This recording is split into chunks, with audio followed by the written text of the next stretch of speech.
সম্মানিত দর্শক, আসসালামু আলাইকুম। আশা করি আপনারা সবাই ভালো আছেন।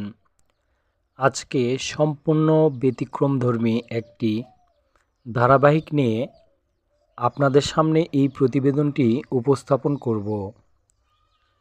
প্রতিবেদনের টাইটেলটা আপনারা যেটা দেখেছেন, নসিবে মরিচ চাষ, লাভ লসের সূক্ষ্ম হিসাব, পর্ব 1, আকর্ষণ। প্রিয় দর্শক, বিস্তারিত এই ভিডিওতে আপনাদের সাথে বিষয়গুলো নিয়ে আলোচনা করব। তো দর্শক, সাথেই থাকুন। দেখুন, দীর্ঘদিন ধরে আপনাদের সাথে মরিচ চাষ নিয়ে নানা তথ্য উপাত্ত, পরামর্শ, অভিজ্ঞতা শেয়ার করে আসছি। এগুলো দিয়ে অনেকেই উপকৃত হচ্ছেন, অনেকেই ভালো করছেন। তো দর্শক দেখুন, ধারাবাহিকভাবে কেন পর্ব আকারে আবারও আসলাম। গত বছর ছোট মিয়ার মরিচ চাষ নামে একটা ধারাবাহিক করেছিলাম। সেখানে সম্পূর্ণরূপে মাটি প্রস্তুত থেকে শুরু করে বেড থেকে শুরু করে সব কিছু দেখিয়েছি। আমার সাথে সাথে অনেকেই এই গ্রীষ্মকালীন মরিচ চাষ করে লাভবান হয়েছেন, ভালো করেছেন। অনেকেই বলেছিলেন যে ভাই, এবছরও আপনি একটা ধারাবাহিক করেন। দর্শক, এই ভিডিও থেকে আপনি কি নেবেন, এখানে কি আছে, কোনটা আপনার চাষে উপকার করবে, কোন জ্ঞানগুলো আপনার দরকার, এই বিষয়গুলোই আপনাদেরকে দেখানোর চেষ্টা করব, কথার মাধ্যমে বোঝানোরও চেষ্টা করব। দর্শক, আকর্ষণ। আপনাকে প্রথমে মরিচ চাষ করার আগে একটা নির্দিষ্ট চিত্র এবং একটা ডিজাইন কিন্তু আপনার ভিতর থেকে আসতে হবে। আপনি দেখেছেন, কোথাও না কোথাও দেখেছেন যে মরিচ চাষ করলে অনেক টাকা পাওয়া যায়, গাছগুলো যদি এরকম গ্রোথ আসে তাহলে ভালো হয়, ফলন বৃদ্ধি যেন করা যায়, এবং কোন জাতটা নিয়ে কাজ করলে ভালো হবে, এই বিষয়গুলো কিন্তু আপনার মাথার মধ্যে আসার পরে আপনি কৃষিতে আসতেছেন। আমার অনেক দরিদ্র কৃষক আছে যারা আদি কৃষির সাথে জড়িত, কিন্তু এই ভিডিওগুলো দেখে তারা কিন্তু এখন আধুনিক চাষাবাদে চলে এসেছেন। সেই ক্ষেত্রে দর্শক, এবার গ্রীষ্মকালীন মরিচ চাষ করতে গিয়ে আমাদের যে সমস্যায় পড়তে হবে তা হচ্ছে, তাপমাত্রা যদি অতিরিক্ত বৃদ্ধি পায় তাহলে কিন্তু আমাদের গাছে কুকরি লাগবে। মরিচ চাষের সবচেয়ে বড় চ্যালেঞ্জ এবং সমস্যা হচ্ছে কুকরি। কোন ওষুধ স্প্রে করলে ভালো করতে পারবো, এই বিষয়গুলো কিন্তু আমাদের ব্যাপকভাবে টেনশনে ফেলে দেয়। শুধু ওষুধ স্প্রে করলেই হবে না, আমাদের খরচটাও মাথায় রাখতে হবে। সেই ক্ষেত্রে দর্শক, সাতাজ এগ্রো খুবই সিম্পলি একটা স্প্রে নিয়ে এসেছে, যেটা ধারাবাহিকভাবে পর্বগুলোতে আপনাদেরকে দেখাবে এবং সাজেস্ট করবে। সেই ক্ষেত্রে আমরা অর্থনৈতিকভাবে লাভবান হতে পারবো, আমাদের গাছগুলোকে সুস্থ রাখার সর্বোচ্চ চেষ্টা করব। কিছু কিছু বিষয় আমাদের প্রথমেই চিন্তায় নিয়ে আসতে হবে। মাটিকে উর্বর করতে হবে।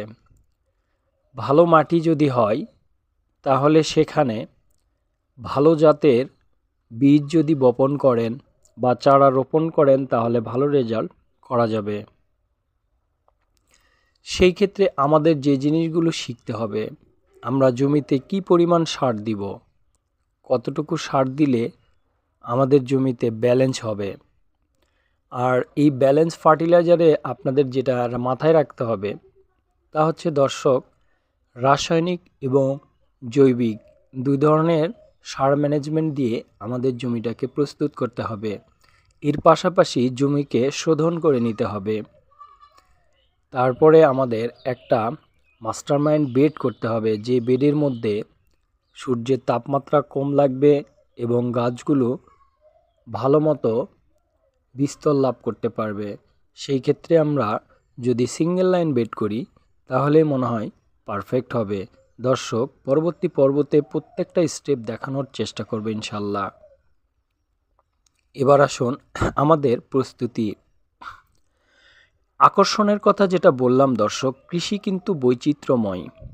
যদি আপনার ভিতর থেকে আকর্ষণ না সৃষ্টি হয় আপনার ক্ষেতের প্রতি, ক্ষেতটা যদি দর্শনীয় না হয়, তাহলে আপনার কাজ করতে ভালো লাগবে না।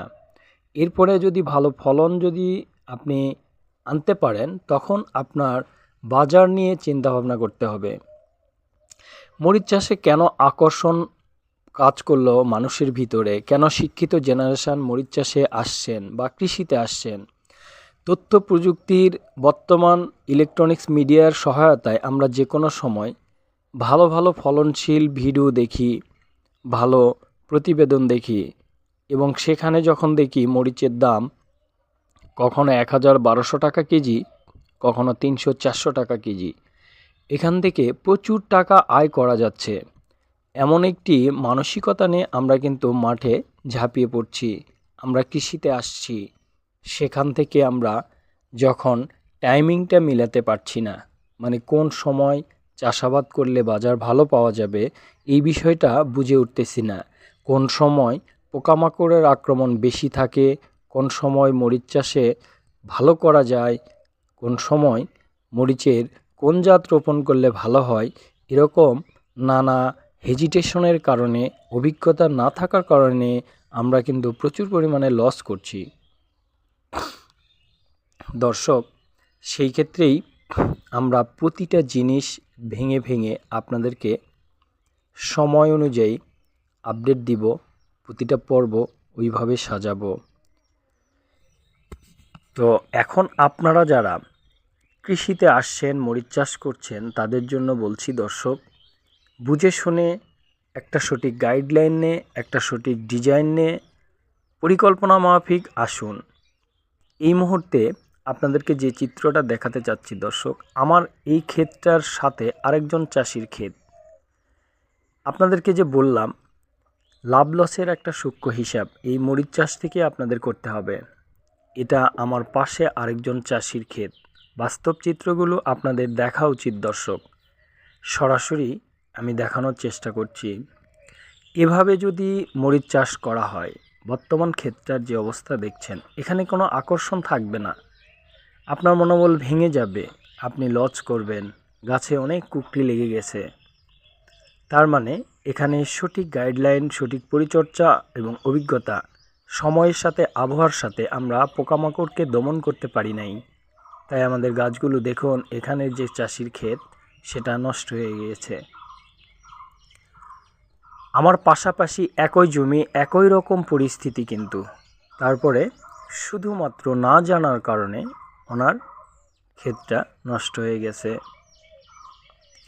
তাই আপনি ভালো করে যদি চাষাবাদ না করতে পারেন, ভালো করে না জানেন যে কখন কোন সময় পোকামাকড়ের উপদ্রব বেশি হয়, কোন ধরনের স্প্রে করলে ভালো হয়, সেটার খরচ কিভাবে কমানো যায়, এই বিষয়গুলো অবশ্যই আপনাদেরকে জানতে হবে দর্শক। আরেকটি ক্ষেত আপনাদেরকে দেখানোর জন্য এগিয়ে নিয়ে যাচ্ছি। ভিডিওটা বড় হলেও সরাসরি বাস্তব চিত্র দেখানোর জন্য এই কাজটি করছি। তো দর্শক, যেটা বলছিলাম, সেই ক্ষেত্রে আপনারা মাথায় নেবেন যে ব্যবসার মধ্যে বাণিজ্যিকভাবে যখন চাষাবাদ করবেন তখন কিন্তু লস থাকবে। এই ক্ষেত্রের অবস্থা দেখুন, প্রত্যেকটা গাছের পাতা মাথার দিকে চিকন হয়ে আসছে এবং কুকরি ভাব ধরে গেছে। এই চাষি কখনোই কোনোভাবেই এটাকে রিকভারি করা সম্ভব হবে না। মরিচ চাষের বা মরিচ গাছের একটা সিস্টেম আছে, যদি শুরু থেকে আপনি সিস্টেমেটিক নিয়মে না চলতে পারেন, যে কোনো সময় আপনার গাছগুলো কুকরি লাগতে পারে এবং আপনার প্রজেক্টটা লস করে দিতে পারে। তাই এখানে এই চাষি দীর্ঘদিন চাষ করে, কিন্তু আদি চাষ পদ্ধতি এখন কিন্তু হচ্ছে না। প্রত্যেকটা মুহূর্তে আমাদের চাষাবাদের জন্য জ্ঞানের বিশাল প্রয়োজন এবং অভিজ্ঞতার বিশাল প্রয়োজন, যেখানে বারবার অনেক টেকনিক অবলম্বন করে গাছগুলোকে বাঁচিয়ে রাখতে হয়।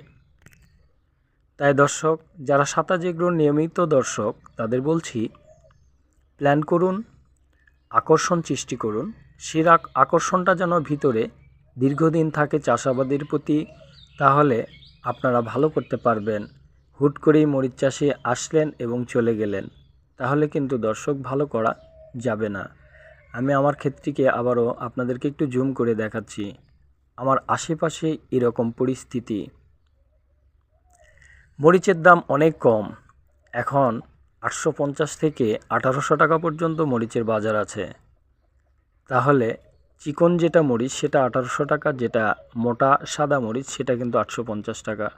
দর্শক, সেখানেও আমরা প্রতি সপ্তাহে প্রায় 8 থেকে 10 মণ মরিচ হারভেস্ট করতে সক্ষম হচ্ছি, এবং আমাদের ওষুধ খরচ প্রতি কন্টেনারে 125 টাকা মাত্র।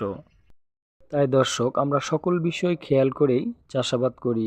বাণিজ্যিকভাবে চাষাবাদ করতে গেলে, তথ্য প্রযুক্তি ব্যবহার করতে গেলে এবং অধিক টাকা উপার্জন করতে হলে সঠিক গাইডলাইনে মরিচ চাষ শিখতে হবে।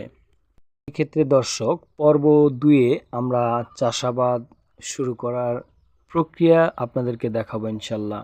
সবাই ভালো থাকুন, সুস্থ থাকুন, সুন্দর থাকুন। আজ এ পর্যন্তই। আল্লাহ হাফেজ।